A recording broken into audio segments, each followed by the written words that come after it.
আজকে আমাদের মেন প্রোগ্রামটা করা হয়েছে যেটা আইকিউএসি সেলের আমাদের ন্যাক ডিপার্টমেন্ট থেকে একটি সেমিনারের আয়োজন করা হয়েছে।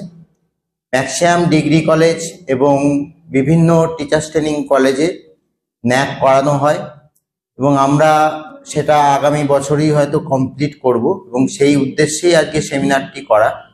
তাই এই সেমিনার করার মূল যে টপিকটা সেটা হচ্ছে আমাদের এডুকেশন রিলেটেড এবং এডুকেশন যে বিভিন্ন পলিসিগুলো আছে সেই পলিসিগুলো কিভাবে ইমপ্লিমেন্ট হচ্ছে।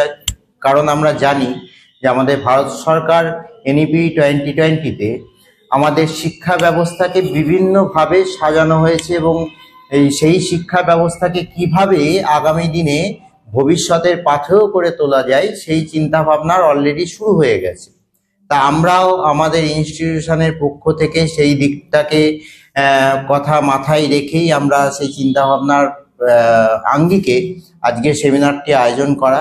তাই সেমিনার করার জন্য আমাদের সহায়তা করেছেন আমাদের এই অঞ্চলের ভারপ্রাপ্ত বিধায়ক মাননীয় তপন চ্যাটার্জি মহাশয়, আমাদের এই অঞ্চলের মাননীয় মন্ত্রী শ্রী স্বপন দেবনাথ মহাশয়, এবং উপস্থিত ছিলেন হচ্ছে আমাদের বর্ধমান ইউনিভার্সিটির সাইকোলজি ডিপার্টমেন্টের এইচওডি, উপস্থিত ছিলেন ওয়েস্ট বেঙ্গল স্টেট ইউনিভার্সিটির এডুকেশন ডিপার্টমেন্টের এইচওডি, এছাড়াও আমাদের পার্শ্ববর্তী গ্র্যাজুয়েশন কলেজের বা ডিগ্রি কলেজের প্রিন্সিপাল ছিলেন উপস্থিত।